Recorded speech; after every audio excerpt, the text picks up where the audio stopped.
It's that flow, no, she my flow. Yeah. It's that A new wave of brazen attacks by herdsmen in Nigeria is sparking fears of genocide. Since the start of the year, Nigerians have been served bloody reminders that Boko Haram is no longer the country's biggest internal security threat. States in Nigeria's middle belt have been rocked by attacks from suspected Fulani herdsmen in a new wave of violence which primarily stems from disputes over grazing areas for cattle. Attacks in villages in Benue State since the start of January have left 73 people dead, with communities razed and buildings destroyed. The state emergency agency says 40,000 people have been displaced by the attacks. In a somber event, the 73 victims of the killings were laid to rest in a mass burial sponsored by the state government yesterday, January 11.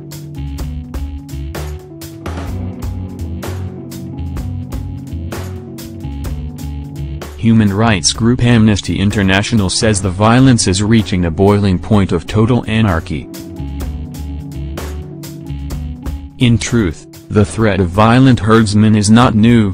In 2016, pastoral conflicts accounted for more deaths in Nigeria than Boko Haram.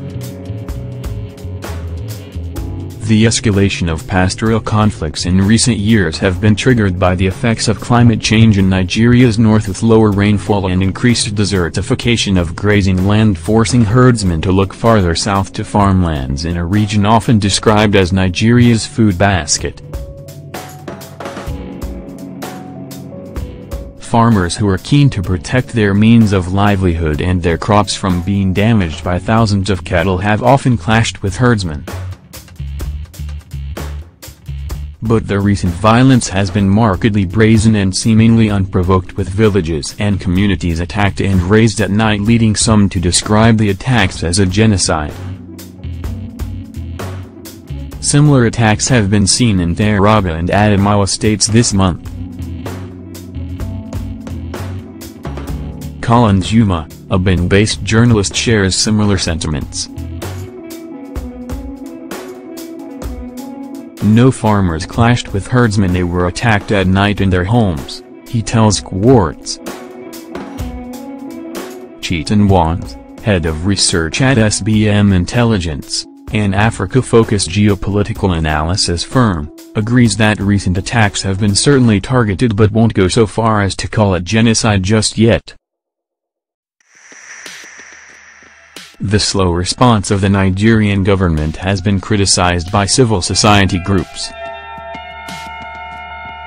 As a consequence, in a new report, SBM Intelligence says many communities believing that they are left with little choice than to resort to self-help.